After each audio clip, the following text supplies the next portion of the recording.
And today we're reacting to the unspeakable horrors of the deep sea. Bro, being in the middle of the ocean, I forgot what the movie was called, but there's this movie where two people fell off of a boat, right? And they sailed off without them, and they were stuck at sea, and basically, spoiler alert, the end of the movie resulted with them finding the shark that had ate both of them. And throughout the movie, it was just showing their experience being stuck in the middle of the sea together. I wish I could remember the movie. Horrible. That's all I needed to make me scared of cruises. Anything that was gonna make me end up in the middle of the sea by accident. Let's get into it. Make sure you close the switch every Monday, Wednesday, Friday. You say that I'd rather eat 10 pounds of Popeye's biscuits with no drink than ever go out into the ocean. Well, I'd rather ride cross country on a bike with a hot grill for a seat than spend half a second in the deep sea.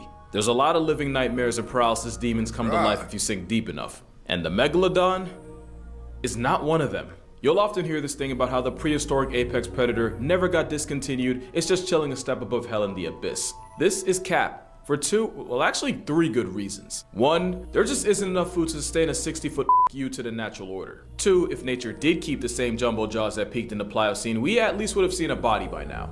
And that's all you gotta see right here. Imagine why would you even be this far out in a boat like this to where, you know, a whale, anything that could just tip you, put you right there, take the boat with you. They just take the boat. The boat's gone. You can't swim to get to it. Bro, the ocean's too, it's not for people, bro. It's not for us to explore. That's why it's so deep. It's not for us to, bro. That's why the people that went to go see the Titanic, we're not supposed to be there, bro. Those are uncharted lands, haunted lands, bro. Why? You go to see the Titanic and then end up like the Titanic. But just maybe, hopefully, it was faster. Because the pressure fucking crunched. Nobody knows. Oh, I keep cursing. I forgot. Number three, why do y'all want this to be alive so bad? I promise you there's way worse things down there. Like, I would evacuate my bowels if I ever saw a giga great white shark. But put me in front of a T-posing squid and I'm shitting more bricks than the entire city of Newark. The big fin squid is easily one of the most disturbing things alive as I'm saying this. It's a T-posing predator with arms estimated to max out at just under 30 feet. Scientists believe the big fin catches bodies by dragging those arms, which can be easily 20 times its own body length, along the ocean floor like trawling. I'm sure because it's on the screen. But this right here is not scaring me, bro. It's just not. And feeding on whatever poor soul accidentally bumps into them.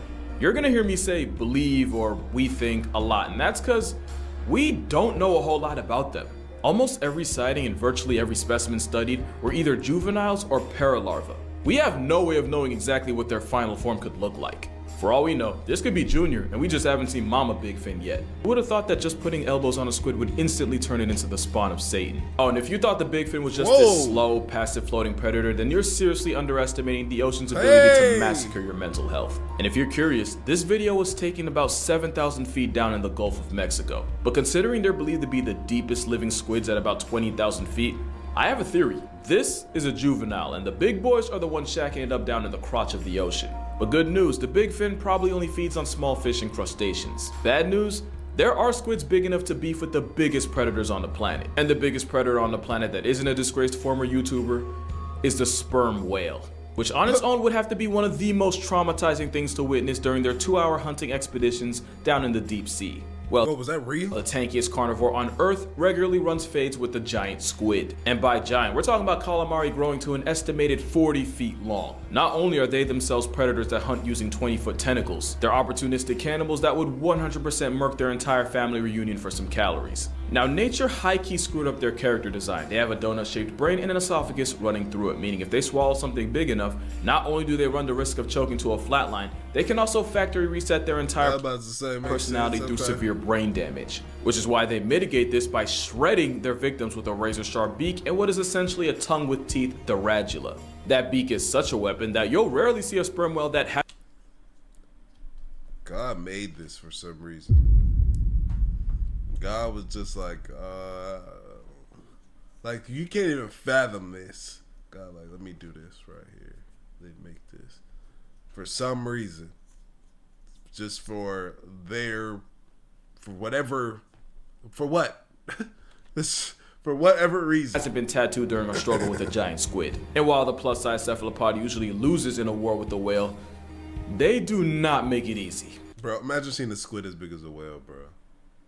Yeah, that right there would terrify me. But the most disturbing thing about them is that eye.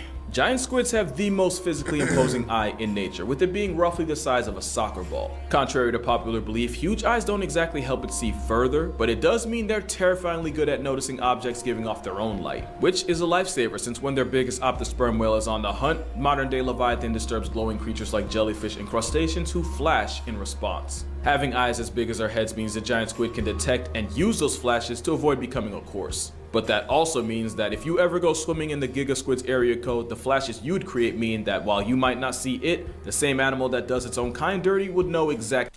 How many people y'all think are living in a whale's body right now? Not really living, but how many people y'all think get swallowed by whales a year? Let's look that up. It's got to be extremely low. Don't worry about this. This is for the other channel, Astral Dior Plus. If you don't know about it, pull up. How many people get swallowed by whales a year? It's very rare for a whale to swallow a human, and there are no confirmed incidents of a whale successfully swallowing a person and not spitting them out. Wow. Small throat. Okay. So they'll spit them out. Okay. All right. Exactly where you are. And honestly, there's only one thing that could be worse than getting stalked by a school bus-sized headfoot. There's another squid with hunting tactics so spiritually upsetting, I'm not even gonna talk about it. I'm gonna go ahead and use a lifeline. The humboldt squid, also known as the red devil. I'm Lindsay, by the way. Hi. Humboldt squid are found in the eastern Pacific Ocean, typically between 600 to 2,300 feet below the surface of the ocean. And their nickname comes from the way they use their pigment cells called chromatophores to communicate. You're probably familiar with chromatophores through videos of different cephalopods using them to change color, blending into their... Gotta use words that I understand. I don't know about cephalopods. You gotta use words I understand. Surrounding please. and even dreaming. And Humboldt squid notably use them to turn bright red when they're aggravated, hence the nickname Red Devil. It's very on brand. They're also extremely predatory and have been known to act aggressively towards scuba divers on rare occasion, which becomes a bit more terrifying when I tell you that they can get to 8 feet long and 100 pounds. Now you might be thinking, Lindsay, that is not that big. What about the giant squid and the colossal squid that can both get to like 40 feet long? Well, I haven't told you the best part yet. The Humboldt squid is known to live and hunt in groups of up to 10, no, up to 100, no, 1,000, yes, in groups of over 1,000. 1,000 squid. That's about 990 too many if you ask me. While hunting in these groups, they use their chromatophores to communicate with each other, coordinating movements and attacks, allowing them to take down larger prey, dragging them into the depths. So they be jumping? I didn't expect that out of a squid, to jump. That's some old shit, bro. I ain't no squids was out here jumping. You know what I'm saying? I thought that was more of a dolphin orca thing. Until they go unconscious. Scientists have identified some of these communication patterns, as you can see in this little chart, but still don't know exactly what any of them mean. But Because regardless, when you jumping as a squid, you got 8. You know what I'm saying? You got 8 tentacles slanging. Now you got 5 different, you know what I'm saying? Now we out here tentacled up. You know what I'm saying? No fair fight. that sounds like one of the worst ways to be unalived in the ocean. Oh wait, this isn't a TikTok collaboration. That sounds like one of the worst ways to die in the ocean. So as you can see, whether it's being confronted by a Humboldt block party or squaring up with a live-action kraken, there are many aspects of the deep sea that end up with you putting your therapist up a tax bracket. And a lot of that's because of this cute little thing known as deep sea gigantism. The idea that the cold temperature, the dissolved oxygen, and the lack of pressure from predators allow some animals to escalate to the biggest and most terrifying versions of themselves. Exhibit A, the Japanese spider crab, which can measure 12 feet across from claw to claw and weigh as much as a human I know they was excited to eat that. toddler. Only thing worse than a giant spider crab is a giant crab spider. This is an Antarctic sea spider, a dinner plate sized demon spawn that hunts by sucking the life out of its prey through its proboscis. Now technically, they're not actual spiders, but also I imagine most people watching technically don't give a especially since this one looks like it identifies as a face hugger. Then there's a giant isopod, which is essentially an aquatic cockroach big enough to be cradled like a baby. No clue why you would though. And if you're looking for a truly supersized I animal, saw some people eating them. And I was like, but then I realized that crabs and crawfish and all that was basically that. regardless, I'm still not eating that though. Animal crossing, the oarfish should be on your list. The giant oarfish can grow to well over 30 feet long, and there have even been claims of those in the neighborhood of 50 feet. Proof that back in the day when we had stories about sea monsters, they weren't lying, they just didn't have all the names yet. Also, if you caught that pun earlier, we're friends now. But with deep sea gigantism and the endless expansive ocean acting as a canvas for Shaitan to practice his art, if you dive deep enough, there be monsters. For example, this. This isn't an animal. It's a group of animals joined together in something like a hive mind. So we're not talking about it. We're talking about them. And siphonophores like this come in many forms. Like the Portuguese man o' war armed with venom to ensure that the excruciating experience of meeting one is permanently etched into your brain. And there's a Priodubia, a giant siphonophore that can flex a total length of up to 160 feet. And even though it's a collective group of tiny animals, its length could humble a blue whale, making it technically the longest creature on the planet. Or at best, a modest second, since the bootlace ribbon worm has been reported to reach 180 feet in length. And it's toxic because the ocean, and of course it is, with nasty smelling mucus potent enough to life deprive the crabs it likes to eat. Like I said, whether it's Lucifer's tapeworm or a flying spaghetti creature, there be monsters. Bro, this is too much stuff in the ocean, bro. Why do I feel like maybe this? I'm sure there's a lot of stuff on land too, but I guess this is a little bit more known. You know, you could spot a lot of these things and be like, oh, that's a. But in the ocean, I wouldn't even know. He said the names for all these, and I would go down there and only know shark, fish. You know what I'm saying? Oh, Nemo, Dory fish. You know what I'm saying? But like, I see this and I'm like, whoa, whoa. Imagine this crawl in a room like a bug, like a roach crawl in the house. You're like, oh, you freaking out. But you see this crawl in here. It's a different level of freak out. You think somebody was sent to ambush you or something. And it gets so much worse than a giant worm. Because as terrifying as the deep sea is, it's also nasty. And there might not be anything more repulsive than the hagfish. This loogie linguini feeds on the rotting corpses and carcasses that sink down into its domain. And since they don't have any actual teeth, the graveyard guppy feeds by sliding into an opening and eating the decomposing body. This is like a maggot, I guess, a sea maggot. From the inside out. And you would think that something that eats like a casket wouldn't have to worry about getting put on a plate itself. Again, you're giving the ocean too much credit. As self-defense, the hagfish will sweat buckets of slime, a phlegm jacket that's thick enough to clog the gills of anything hungry enough to F around and unlucky enough to find out. To the point where this is the end game of a truck transporting hagfish on the highway, crashing. Now, you've definitely seen this picture before, but have you ever stopped and asked yourself what they were doing there in the first place? You remember how I said nothing that eats like a hagfish should ever have to worry about getting eaten? Well, simple. For these hagfish, their final destination were dinner plates in Asian countries such as South Korea, where they're So they just ejaculated all over the car. Considered a delicacy. Now, I'm not one to judge other cultures, but we seem to have a habit of constantly trying to eat all the things nature went out of its way to tell us not to. But one thing you won't see as a main course is some onion on that mug. something ironically named after a fruit. The sea cucumber is like the hagfish in that its meal prep consists of all the things we normally flush, burn, or bury. All the soul evacuated bodies that sink down to the ocean floor instantly get put on the cucumber's grocery list. It's a literal bottom feeder, and I mean that since they'll also make a meal out of feces. But like with vultures, if Thanos had beef with sea cucumbers, the world would become an infinitely more disgusting place. That's not the only way sea cucumbers contribute to society. They're also often used as a protective bunker for fish and, well, let's just say they break in through the back door. Oh yeah, it's a violation of the highest.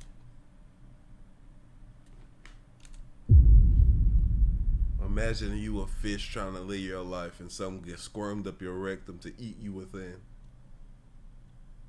Why he show us this?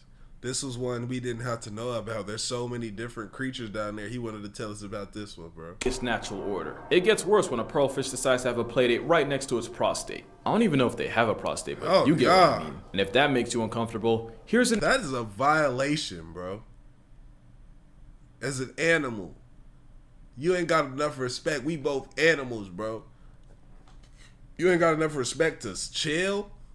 You see a little hole and say, oh yeah, this where I'm at. I had to give you time to mentally prepare for what's next. This adorable little guy is known as a basket star. It's a type of brittle star and an echinoderm, which actually makes it a close cousin of the sea cucumber. If you ever learned about fractals in geometry, then that's why they're repeating. I'm glad I'm seeing this actually, because if I would have ever spot any of this, I would have thought I was looking at an alien. For real, I'd be like, yo, I just discovered an alien.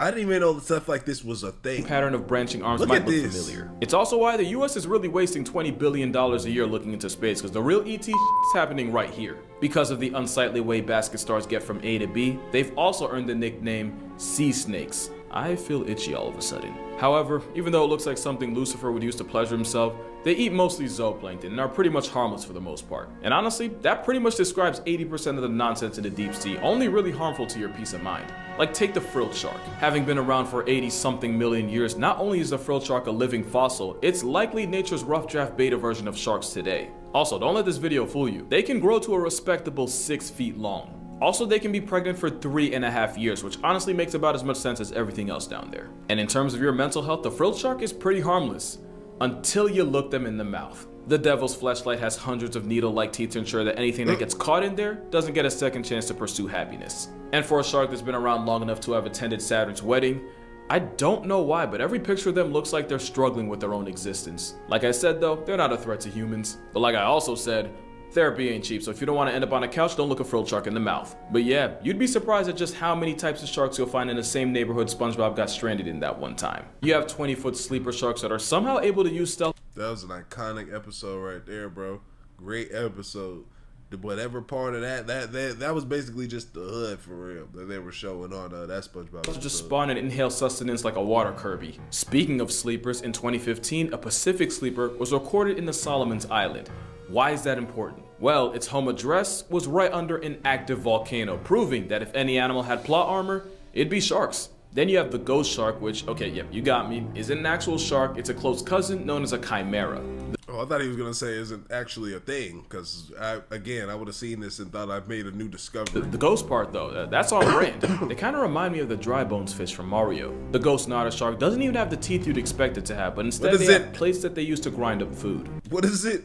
Fucking pushing out of its pores. But since nature's constantly overcompensating, chimeras do have venomous spines that are harmful to more than just your mental well-being. But by far the weirdest thing about them, chimeras have a tenaculum on their forehead. A tenaculum is a reproductive organ, meaning this fish has on his forehead. Venom and that aside, this fish fresh out of Tim Burton's Wet Dream is actually pretty cool looking. And I'm just gonna say it, I think they're cute, and I'm perfectly fine with standing on that hill alone. However, I don't think you'll find a single soul on this next shark's hill. Feast your eyes on the goblin shark, a demon dog-looking fish with a mouth that snaps like nobody's business. They're rarely seen, but are known to live in oceans all around the world, at depths of up to 4,200 feet below the surface of the ocean, and are estimated to get to 18 feet long, which is really big for a deep-sea shark. You might have seen videos online of their jaws just fully ejecting from their brain case in a process called slingshot feeding. It's kind of what they're known for. Their upper and lower jaws lunge forward, away from the skull, engulfing their prey. I know it probably seems ridiculous and almost alien, but it's actually not uncommon. Most fishes have jaws that aren't entirely attached. One might argue that the goblin shark is the most extreme example of this look, until you see a video of the sling jaw wrasse, who use suction feeding to snatch up their prey. They look like they have a trombone stuck in their mouth. Goblin sharks have a particularly long snout, and it's not for nothing. They have sensory. Shout out all the people that are so fascinated with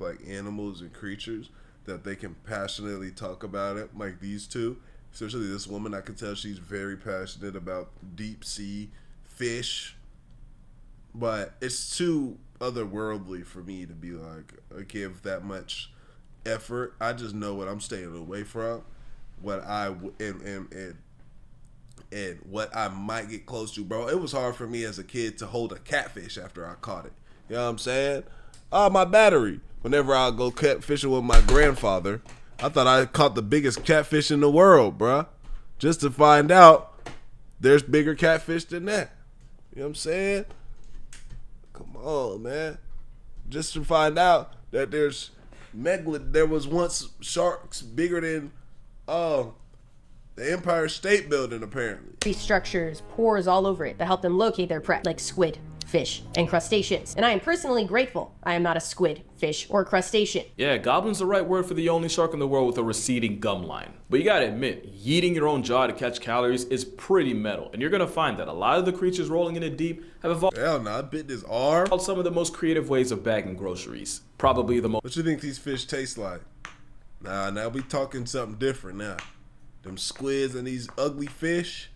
You think they taste good or they taste like how they look? Most popular is the fish that nearly turned Nemo into an orphan. The anglerfish has two Oh, defining God. personality traits, and one of them is that fishing lure hanging right in front of those life-canceling jaws. That light actually comes from bioluminescent bacteria This looks like we should be watching it. It looks like we watching something on X videos. shacking up inside a modified fin. So when a bite-sized lightwork swims up to the light thinking it just cops some easy protein, the angler ensures that some fish out there never sees its father again. The other thing anglerfish got clout for is their mating habits. I'm not gonna get into it, just know that if This is the ugliest thing in the world. What's this fish called? I gotta add this to my arsenal. Whenever somebody say something, I'll be like, you look like a fish.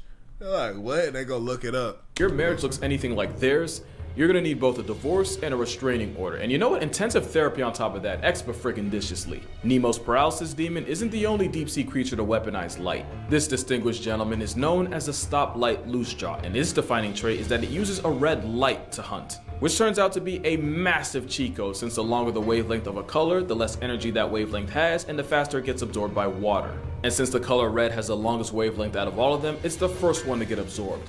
This is why red light can't reach the deep sea, and the animals living in the abyss that are red actually appear black, which makes it easier for them to hide from predatory smoke. But with the stoplight using red as a searchlight, it's pretty much cracked at this version of hide and seek. Not to mention, since most of the life down there can't even see red, it's able to catch bodies while also not giving up its location to predators or the prey it packs up. This fish really evolved the whole Living the life as a fish or a deep sea creature looks very depressing. Like, they don't look happy. You know what I'm saying? Like, a dog looks happy. A cat can look happy. I guess not really a cat. But, you know, animals can look happy. And the fish don't ever look happy. Like, they don't look like they're enjoying their life. Maybe a dolphin. I feel like a dolphin's the only fish that looks like it's having fun. Like, yeah, I like this. I like this life. The rest of these fish don't look like they enjoy this. Like, it's like, maybe this is hell for real. Maybe hell is turning into a fish. And then the worst things you did, the lower you go to the bottom, to never see the light of day again. And you look ugly. And the worst thing, the worst criminals turn into that one fish with the light on its head. wall hack and a real-life invisibility cloak. Tell me that ain't crazy. And that freakish overbite ensures that once prey is found, it's lost forever. But why hunt prey when you could just sit and wait for it to come to you? That's the entire playbook for the deep sea lizardfish. Just look at that smile. You know he's on nefarious timing. And at over 2 feet long, they earned the title of being one of the premier apex predators of the deep sea. As a habitual camper, they lie waiting for life to pass them by before they lunge and use hypodermic needles for teeth to cancel it. And with apex standing for anyone providing smoke gets extinguished, lizardfish don't hesitate to turn their own kind into coffin fodder. And with the whole point of those teeth being to hold struggling, panicking prey in place, they make sure they don't live long enough to learn from their mistake. But as much of a therapy build as Gecko Guppy's mugshot might be, it might not even be the worst headshot in the ocean. Not as long as this is still a factor. I don't know anyone who would waste the oxygen trying to defend this. I would. Many say this is a face only a mother could love. Well, then maybe he is my son. This is the deep sea telescope fish, one of the most stunning creatures of the deep tropical oceans. They're found at depths of about 1,600 to 6,600 feet below the surface of the ocean. I can't say that normally. Surface of the ocean. And like you'll see if you look up photos of them online, they are often photographed at unfortunate angles that don't do them any justice. They orient themselves upwards, hanging out vertically in the water column, as they use their specially adapted eyes to hunt for the silhouettes of their prey. There are two species of telescope fish, Gigantism indica and Gigantism chuni. Don't be fooled by their genus name, which makes them sound like they're gigantic. That is not the case at all. Indica only gets to about 8 inches long and chuni a measly 6. They are just little guys. Gigantora actually translates to big tail, specifically. They are about half tail. But if they happen to latch onto a snack that's a bit bigger than their own size, that's no problem at all. They underwent a series of skeletal reductions that allow It's too much knowledge for me. I rock with you, man, but it's too much. Like, I feel like I'm learning something, like in school, like I'm not like. I feel like I'm learning. Like, she giving me the breakdown. I'm trying to see ugly, scary fish. You feel me? But I rock with her though. That's not no shot at her though. You know what I'm saying? There's people that enjoy that, but I gotta move forward, bro. Gummy looking orbs that are actually its eyes. Or the ultra rare giant phantom jellyfish equipped with 30-foot arms that makes this ET understudy the length of a whale shark. And when I say rare, I mean this jelly's only been seen. They're coming up with stuff now. This isn't real, bro. I refuse to believe that some type of phantom demon ghost is floating around under. Like, this don't even have no mouth to eat. You're telling me a blanket sheet and a live bed sheet is floating around down in the bro, they coming up with stuff. There's no way people can believe this is real. Like 100 times in the history of mankind. So the fact that you're watching this right now is kind of wild. Then you have the deep sea Dumbo octopus that copes with stress by turning itself into a ball to discourage predators from eating it. And if this right here looks familiar, yeah, wow, right to his thighs. The vampire squid does the inverse, as they'll turn themselves inside out and into their own personal panic room whenever they're pressed by a possible predator. And how about a sea pig for you? Take everything I said about sea cucumbers and forget it for a second, because honestly, they're just really cute in a way I can't fully explain. But it's not hard to see what makes this squid instant serotonin. Rosia pacifica, or the stubby squid, is actually more like a cuttlefish. It's also a cuddly fish, and it's nature's apology. This is a weird looking thing. That don't even look real. This channel link will be in the description. Shout out to Lindsay for being in this video, and I'ma see y'all. Shout out Lindsay. That being said, y'all let me know what y'all think, man. Like the video, sub, comment, up, channel, layer. I appreciate the griffy. How we go.